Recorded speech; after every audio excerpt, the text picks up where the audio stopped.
Welcome back. In this lecture, we're going to cover the other way that the player can lose the game, and that's when they run out of health or die. Now, we'd like to display that the player died to the HUD when the player reaches 0 health, and we can also transition to the player died state as well as disable player input. Let's get started. So we'd like to have a function to call when the player dies. So let's go ahead and create a new function here on the game mode. I'm going to call this player died. Now, first we're going to transition into the player died state. So let's get our session state, set that, and we'll choose player died. Now we can also set our HUD. So let's get our game mode HUD and set the announcement. So we'll get our announcement, call set text, and we're simply going to say you died. Now we have a couple other things here on the HUD like time remaining. So we can set that to 0.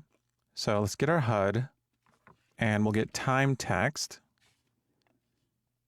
and call set text on this. And we'll simply put 00:00. Now, when the player dies, we should disable player input. So we're going to call our disable player input function. And now all that's left is to call this function once the player's health reaches 0. So we can do that in FPS character.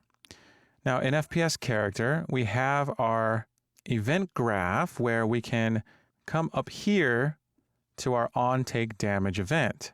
And we're updating the HUD, and we can also check at this point if our health has reached 0. So we can take our health variable here and check to see if health is less than or equal to 0. And we can use a branch here and plug that in as the condition.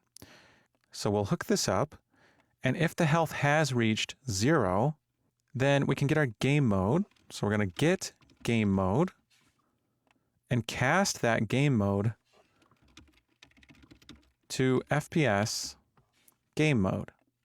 And that way we can access the function we created called player died. So we'll call that function. So let's compile and see how this works. So we have our warm-up time, and we can come over here, aggro some drones, and we have you died. And of course, player input is disabled. Great. All right, so this is looking great. Now I'm going to task you with a bit of an extra credit type challenge. See if you can figure out how to do this. I'd like you to set the time remaining text in our HUD to have a color of red when we have 10 seconds left or less.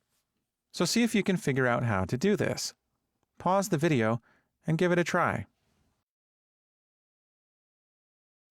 Okay, so I'm going to go into our update game timer function. Now we're doing something here when time remaining is less than or equal to 0, but we also want to do something when time remaining is less than or equal to 10. So we can place a branch here. In fact, we can copy this branch with this time remaining and the less than or equal to node and hook the true up to the other branch. And we can set this to 10. And this will still work because if time remaining is less than or equal to 10, then the branch will succeed and we'll get to the second branch, which will then check to see if time remaining is less than or equal to 0. Now, if it's less than or equal to 10, we want our time text to be red. Now, if we drag off of time text and we type set color, we see that there's a set color and opacity. So we can use this and hook it up to the true case of the branch. Now, we see that this takes an in color and opacity, and its type is slate color structure. Now, we've seen before that we can drag off of an input and select make. In this case, it's make slate color. And we have this make slate color node, and we see that we can select a specified color. So I'm going to just drag this over to red and click OK and compile. Now I'm going to take time remaining and set this down to, say, 15 seconds. And that way we can test this. So I'm going to hit play, and I'm going to wait for the warm-up. And now the game has started. And once we hit 10 seconds, now our time remaining is red. Perfect. Okay, so we now have both winning and losing conditions. And we have a game timer that applies pressure to us to try to rush through the game and clear the zone as quickly as possible. So our game has come together. It's now time to fill this level with drones and pickups and see if we can make something that is challenging and fun. Awesome job. You've come such a long way, and we're almost finished. I'll see you soon.